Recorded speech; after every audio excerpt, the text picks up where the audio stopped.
ये सवाल दोस्तों कक्षा 10 में यूपी बोर्ड 2017 के पेपर में आया हुआ था, जिसमें है कि एक उत्तल दर्पण की फोकस दूरी 15 सेंटीमीटर है। एक वस्तु इसके मुख्य अक्ष पर ध्रुव से 30 सेंटीमीटर की दूरी पर रखी है। वस्तु के प्रतिबिंब की स्थिति ज्ञात कीजिए तथा इसका किरण आरेख बनाइए।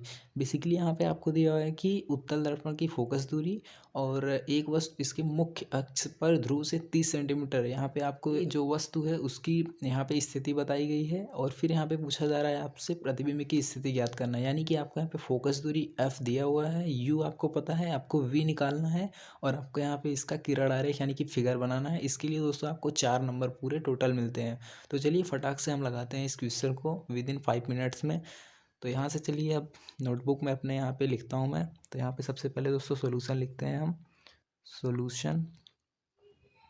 तो अब यहाँ पे हमको दिया हुआ है फोकस दूरी, उत्तल दर्पण की फोकस दूरी, जैसा कि आपको पता होगा कि राइट साइड में होती है इसलिए वो पॉजिटिव में होगी। तो यहाँ पे आपको लिखना होगा इस तरीके से कि दिया है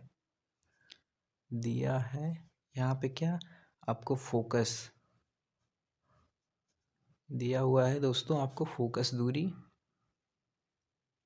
जो कि होती है हमारी small F is equal to आपको 15 सेंटीमीटर दिया हुआ है। ठीक। अब क्या है यहाँ पे वस्तु की दर्पण से दूरी। यहाँ पे आपको एक चीज़ और दिया हुआ है कि वस्तु से दर्पण की दूरी, वस्तु से दर्पण की दूरी। तो यहाँ पे आपको ये जो दूरी होती है वस्तु की, तो यहाँ पे इसको u से डिनोट करते हैं जैसे कि आपको पता होगा, और जो यहाँ पे प्रतिबिंब होता है उसको v से डिनोट करते हैं, जो कि हमको वो निकालना है। तो ये 230 सेंटीमीटर। यहाँ पे जो हमारा दर्पण होता है उत्तल दर्पण, उसके इधर साइड यानी कि लेफ्ट साइड में वस्तु रखी होगी, तो इसलिए यहाँ पे ये -30 हो जाएगा, -30 सेंटीमीटर। अब हमको यहाँ पे ज्ञात क्या करना है भाई, यहाँ पे हमको प्रतिबिंब की स्थिति। तो यहाँ पे आप लिख लेना कि प्रतिबिंब की स्थिति, प्रतिबिंब यहाँ पे पूरा लिख देता हूँ मैं, प्रतिबिंब की स्थिति, प्रतिबिंब की स्थिति भाई। तो इसको दोस्तों v से डिनोट करते हैं, तो यहाँ पे हमें ये नहीं पता है। तो ठीक। अब यहाँ पे दर्पण सूत्र से चलिए, दर्पण सूत्र तो आपको पता होगा, तो यहाँ पे चलिए हम सीधे इसको लिखते हैं। तो यहाँ पे दर्पण के सूत्र से, दर्पण सूत्र से, दर्पण सूत्र से क्या होता है भाई, दर्पण सूत्र से होता है ये है कि 1/f is equal to 1/v plus 1/u, ये होता है। अब हमें v की वैल्यू हमें निकालनी है, u पता है, f पता है। तो सबसे पहले चलिए हम इसको रीअरेंज कर लेते हैं, फिर उसके बाद हम करते हैं। सबसे पहले हम यहाँ पे 1/u को इधर भेज देते हैं, तो यहाँ पे हो क्या जाएगा 1/v is equal to 1/f minus का 1/u हो जाएगा। ठीक। अब यहाँ से हम f और v की वैल्यू रख देते हैं सब। चलिए, तो यहाँ से दोस्तों f और v की वैल्यू आप रखोगे तो यहाँ पे हो जाएगा 1/ आपका 15 हो जाएगा, और यहाँ पे माइनस लगा हुआ है, और फिर यहाँ पे 1/ आपका ये -30 हो जाएगा। तो माइनस से माइनस आपका प्लस हो जाएगा, तो इसलिए यहाँ पे 30 हो जाएगा। ठीक। अब यहाँ पे इसका एलसीएम आप लेते हो तो ये आपका ऑलरेडी 30 हो जाएगा, और यहाँ पे आपका हो जाएगा ये हो जाएगा दोस्तों 15 दूना आपका जाएगा, और ये एक ही रहेगा। ठीक। तो यहाँ से आप निकालते हो तो आपका ये 3 हो जाएगा और ये 30 हो जाएगा, और इसको आप ये कट जाएगा, तो यहाँ से आपका 1/10 आ जाएगा, और ये वैल्यू अभी आपकी 1/v की है, और v को जब आप ऊपर ले जाते हो तो ये 10 भी ऊपर जाएगा, तो 10/1, तो यहाँ पे 10 ही हो जाएगा, 10 सेंटीमीटर। वो भी आपका पॉजिटिव में आएगा। पॉजिटिव मतलब समझ रहे हो आप, ये आपका दर्पण के राइट साइड में बनेगा। चलिए, यहाँ पे हमें प्रतिबिंब की स्थिति पता चल गई है। अब हमें किरण आरेख बनाना है सिंपली। तो यहाँ से v इक्वल टू +10 सेंटीमीटर आ गया है। चलिए अब हम उत्तल दर्पण बनाते हैं, प्रतिबिंब की स्थिति और वस्तु की स्थिति को दर्शाते हैं, जिससे कि हमें पूरा नंबर मिल पाए। तो भाई आप अपने एग्ज़ाम में जब जाइएगा तो वहाँ पे आपको जो चांदा वगैरह और जो प्रकार होता है उसको लेके जाना है। तो यहाँ पे चलिए किरण आरेख बना लेते हैं हम। तो सबसे पहले हम यहाँ पे दर्पण बनाते हैं भाई। तो हमें उत्तल दर्पण बनाना है, तो उत्तल दर्पण हमारा इस साइड से बनता है। तो ये हो गया हमारा उत्तल दर्पण, उत्तल दर्पण। ठीक। आप प्रकार से बनाइएगा एग्ज़ाम में। और यहाँ पे इसको दोस्तों हम इधर साइड से क्लोज करते हैं, यानी कि इधर हमारा चमकीला पदार्थ हो गया, इधर से ये क्लोज है। ठीक। तो अभी क्या करना है हमें, एक ये जो हमारा मुख्य अक्ष है, ठीक, और ये हमारा ध्रुव हो गया, तो यहाँ पे बेसिकली हमें पूछा था, इसने प्रश्न में दिया हुआ है ना कि 30 सेंटीमीटर दूरी पर वस्तु रखी हुई है इसके मुख्य अक्ष पर, ठीक। तो ये मुख्य अक्ष हमारी लाइन हो गई और ये ध्रुव हो गया, ठीक। ध्रुव को पी से डिनोट करते हैं भाई। तो यहाँ पे ये पी हो गया ध्रुव। इससे 30 सेंटीमीटर दूरी पर हमारा ये वस्तु जो रखा हुआ है ये 30 सेंटीमीटर दूरी पर है, ठीक। तो ये 30 सेंटीमीटर पर हो गया। हमें यहाँ पे क्वेश्चन में दिया हुआ है कि हमारे दोस्तों इस उत्तल दर्पण की फोकस दूरी 15 सेंटीमीटर है। हम यहाँ पे एक टाइम के लिए अज्यूम कर लेते हैं कि हमारा ये उत्तल दर्पण है और फोकस दूरी का डबल होता है, वो होता है वक्रता केंद्र। तो जैसा कि आपको पता होगा, तो यहाँ पे दोस्तों अगर हम अज्यूम कर लेते हैं कि यहाँ पे वक्रता केंद्र हमारा कुछ यहाँ पे है, 1 मिनट के लिए अगर हम यहाँ पे मान लेते हैं कि हमारा वक्रता केंद्र यहाँ पे है, ठीक। जिसको यहाँ से सी से डिनोट करते हैं। तो हमने एक रे आप देख सकते हैं कि यहाँ पे डिनोट कर दिया, सीधे हम पास करते हैं वक्रता केंद्र से, जो कि यहाँ पे सी पे जाके मिलता है। और ये जो हमारी उत्तल दर्पण के पृष्ठ से टकराती है तो वो आती है दोस्तों यहाँ पे कुछ इस तरीके से मैच करती है। तो ये यहाँ पे मैच करती है, जो कि फोकस से होकर जाती है। जैसा कि आपको पता होगा कि जो मुख्य अक्ष के समांतर चलने वाली किरणें होती हैं वो फोकस से आकर चलती हैं। तो यहाँ पे अभी के लिए हमारा ये दूरी इतनी और इतनी, ये हो गई 15-15 सेंटीमीटर की, ठीक। यहाँ पे अभी आपको कम ज़्यादा दिख रहा होगा, लेकिन आप जब एकदम एग्जैक्टली बनाएंगे प्रकार और चाँदे से लेकर के, तो ये आपकी 15 सेंटीमीटर हो जाएगी और ये भी आपकी 15 सेंटीमीटर। अब इमेज का फॉर्मेशन कहाँ पे हो रहा है, आप देख सकते हैं कि यहाँ पे ये जो लाइनें काट रही हैं एक दूसरे को, तो आप देख सकते हैं कि यहाँ पे ये जो लाइन मुख्य अक्ष के समांतर चली वो यहाँ पे आपको फोकस पे आके मिली एफ पे, और ये जो लाइन आपको ये जो आपको इधर से गई वक्रता केंद्र से होते हुए गई, ये तो सीधे निकल गई। ये दोनों आपस में जहाँ पे जिस बिंदु पे काट रही है वहीं पे हमारा क्या होगा, प्रतिबिंब बनेगा, ठीक। प्रतिबिंब बनेगा, प्रतिबिंब आपका बन गया। 1 सेकंड के लिए हम यहाँ पे वस्तु लिख देते हैं, वस्तु। और बाकी ये दूरी जो थी हमारी, ये थी आपकी 30 सेंटीमीटर, जो कि आपका इस पी से ही थी, ठीक। और बाकी का ये हमारा फोकस जो है ये 15 सेंटीमीटर है। फोकस होता है आपका ध्रुव के बीच का, तो ये हमारा हो गया 15 सेंटीमीटर बेसिकली, ठीक। ये हमारा हो गया आपका 15 सेंटीमीटर। जैसा कि अभी आपको मैंने बताया, ये दूरी भी आपकी 15 सेंटीमीटर की हो गई। तो भाई कुछ इस तरीके का आपका किरण आरेख बन जाता है। आपको यहाँ पे किरण आरेख हेडिंग डाल देना है, किरण आरेख। फिर कुछ इस तरीके से आपको कर देना है। हो सकता है ये क्वेश्चन आपको 5 नंबर में भी देखने के लिए मिल जाए। इसी टाइप का एक और सवाल आप देख सकते हैं कि ये जो यूपी बोर्ड 2014 के पेपर में आया हुआ है क्लास 10th में, जो कि 4 नंबर में पूछा गया था, और अब की बार हो सकता है कि 5 नंबर में आया। और लिखा हुआ है कि एक उत्तल दर्पण से 25 सेंटीमीटर की दूरी पर रखी एक वस्तु के प्रतिबिंब की लंबाई वस्तु की लंबाई की आधी होती है। ये काफ़ी रिपीटेड क्वेश्चन ऐसे होते हैं, बस डेटा चेंज होता है।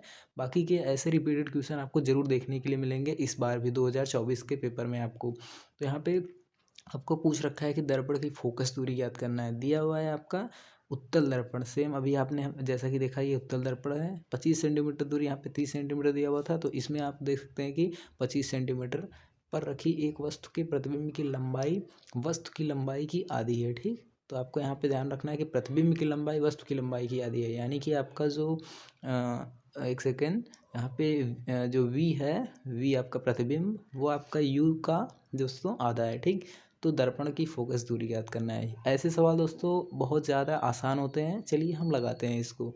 तो यहाँ पे हमारा ये जो दूसरे क्वेश्चन का आंसर है, तो यहाँ पे हम इसको लिख लेते हैं। हमको दिया हुआ है क्या, यहाँ पे रेखीय आवर्धन। अब आप पूछोगे कि रेखीय आवर्धन क्या होता है, तो चलिए आपको बताता हूँ अगर आपने नहीं पढ़ा है। तो रेखीय आवर्धन यहाँ पे लिख लेते हैं दोस्तों, रेखीय आवर्धन, ठीक। रेखीय आवर्धन, इसको दोस्तों हम सिंपली यम से दर्शाते हैं, डिनोट करते हैं। तो ये होता है दोस्तों आपके प्रतिबिंब की लंबाई बटे वस्तु की लंबाई।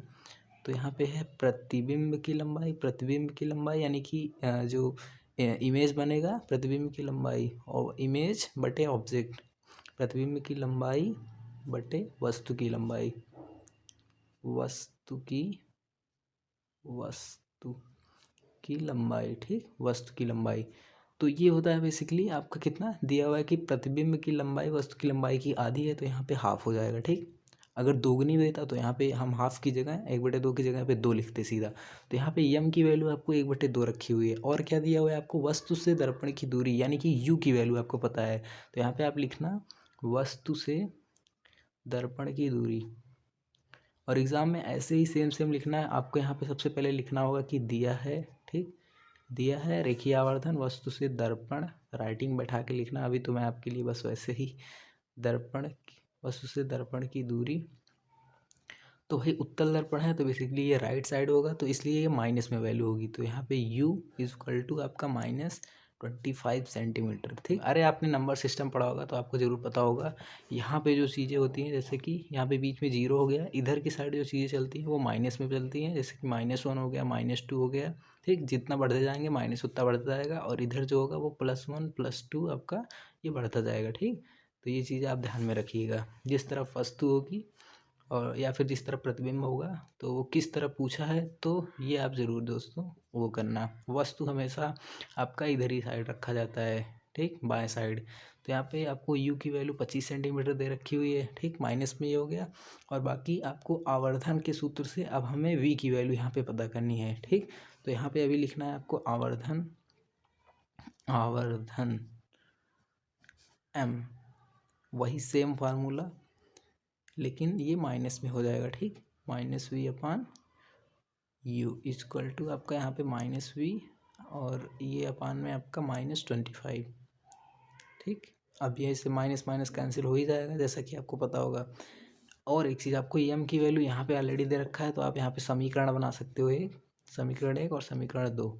यहाँ पे आप लिख लेना कि समीकरण 1 एवं 2 से, समीकरण 1 एवं 2 से, समीकरण 1 एवं 2 से क्या होगा भाई, m की वैल्यू आप हाफ रखोगे, तो यहाँ पे 1/2 इक्वल टू आपका ये v/25, माइनस से माइनस कैंसिल हो जाएगा, v/25 हो जाएगा।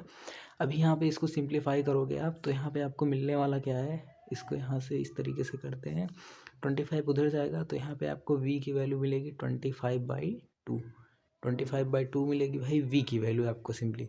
अभी क्या करना है आपको, दर्पण सूत्र जो कि 1/u + 1/v equal to 1/f होता है, तो वहाँ पे सिंपली आपको u v f का दोस्तों वैल्यू पुटअप कर देना है, तो उससे आपको f की वैल्यू पता चल पाएगी। तो यहाँ पे हमको v की वैल्यू ऑलरेडी नोन है और u की भी वैल्यू दोस्तों हमें नोन है।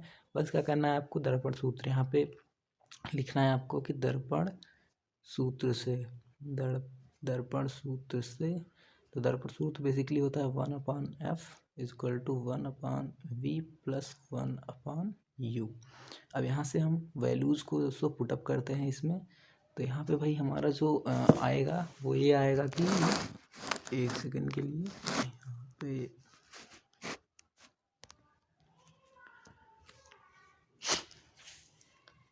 तो वही वैल्यूज चलिए हम पुट कर देते हैं। तो यहाँ पे 1/u हमारा जो है इतना है, और ये जो v है ये इतना है, तो आप यहाँ पे पुटअप करते हो तो आपको यहाँ पे 1/v अगर रखते हो तो यहाँ पे 25/2, और यहाँ पे क्या हो जाता है आपका, ये प्लस का 1/-25 हो जाएगा, ठीक।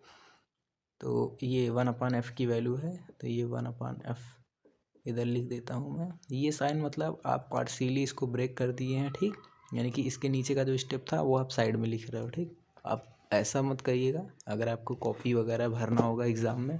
चलिए अब इसके बाद की चीज़ों को लिख लेते हैं भाई।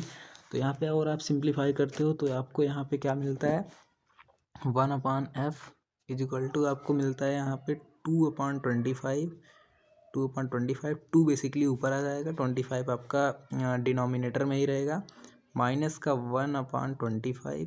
तो आप इसको सिंप्लीफाई करोगे तो ये आपका हो जाएगा 1/25, ठीक। 2/25 में से 1/25 जाएगा तो आपका ये बचेगा केवल 1/25, ये आपका बचेगा, ठीक। तो अभी तो ये 1/f की वैल्यू आई है, 1/f की वैल्यू 1/25 आई है, f की वैल्यू आपकी हो जाएगी 25, f इक्वल टू आपको 25 सेंटीमीटर आएगा, ठीक, सेंटीमीटर आंसर।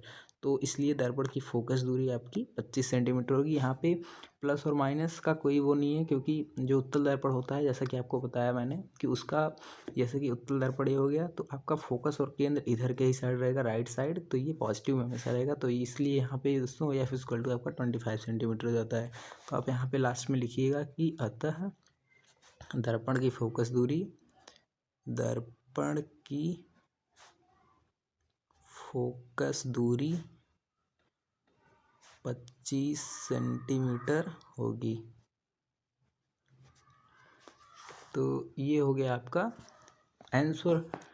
और आज की इस वीडियो को यहीं पे एंड करता हूँ। और भी इम्पोर्टेंट क्वेश्चन चाहिए तो कमेंट सेक्शन में ज़रूर बताइए। और ये वीडियो कैसी लगी प्लीज़ इसको लाइक करिएगा, शेयर करिएगा ज़्यादा से ज़्यादा अपने दोस्तों के साथ, साथ में साथ सब्सक्राइब करिएगा चैनल को। चलिए बाय बाय, मिलता है किसी नेक्स्ट वीडियो में।